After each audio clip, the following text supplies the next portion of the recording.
better way than government investing directly in power generation capacity under Section 71. That's what I can, my own view on this long-term issue. Now, lastly, regarding ADB, I said that we are not a major player, but still we are a player. First, we are a major consumer first. We are a big, one of the important customers to Meralco already. But at the same time, we have a good, quite large exposure already to the power sector as well, landing in different companies here, public and private sector. So we'll continue to play our role in the power sector, supportive role in the power sector. What we do in concrete terms, that we focus on energy efficiency measures. As all speakers have emphasized, that energy efficiency is the most cost-effective measure. So we believe in that also. Last year, or we started implementing already this year, is the Philippine energy efficiency project that one of the components is to change the ordinary lighting into more efficient lighting. That all consumers will receive free of charge the CFL bulbs. That's one of the ADB initiatives with $30 million lending government. That's one thing we're doing. And we believe also in renewable energy.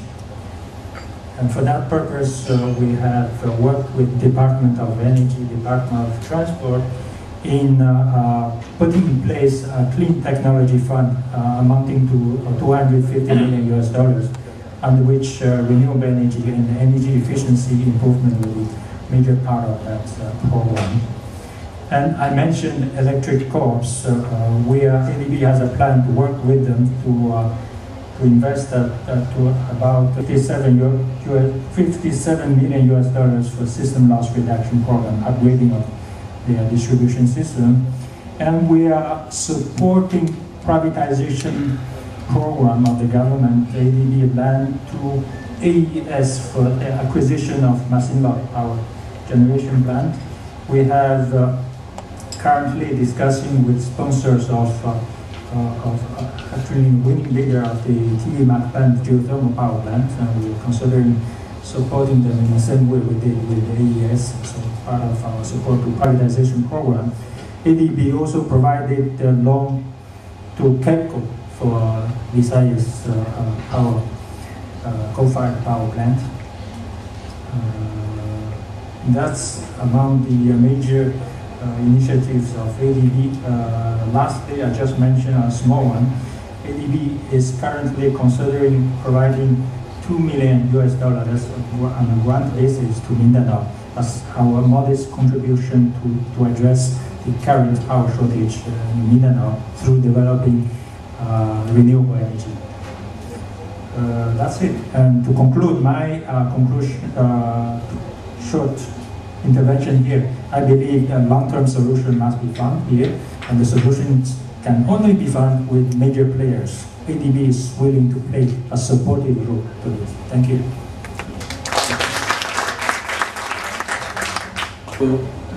Thank you very much for pledging the ADB commitment to the power sector. Our next reactor is Mr. David De Montaigne. He has been involved in biomass as an alternative source of energy. He has been to China, has been to the jungles of the Amazon in Brazil, and now he's here in the Philippines, and he has a company which is trying to get itself involved in this sector of our development. I give you now Mr. David De Montaigne. Yes, please.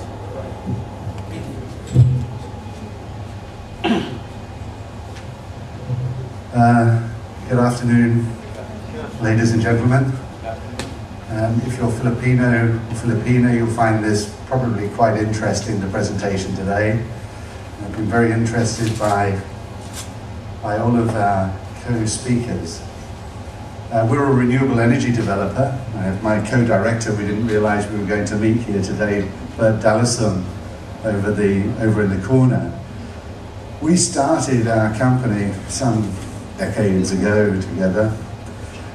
We have the capacity within our company to develop hydro, solar, wind, and biomass. What we've found during the decades of working together is we now are only focusing on biomass. And I'll go through some, could I have the next slide? Thanks. I'll go through what we're going to do. You'll find some of this a little bit surprising. I see some of the ladies from DOE who might not find it so. We're actually developing 3 phases of 120 megawatts. I see lots of notes from old documents that the capacity of the Philippines is below 20 sometimes, but to give you a comparative on this, the company who is our technology partner in China and Europe actually has 400 megawatts operating today at 80% availability. That company is part of the Dragon Power Group. We recently signed our technology agreements with this group. They have 19 power plants operating. They are consecutively building an additional 15, which will bring them up to 1,000 megawatts by the end of 2011. And China Construction Bank has just given them a $4.9 billion loan to bring 100 additional units online by 2015. So if that shows you the capacity and capability of biomass, we're just taking a little tiny bit of that to deploy this amount over the next 6 years. Next slide, please. Go over very quickly biomass as a comparative with other renewables that we are looking at after the renewable energy bill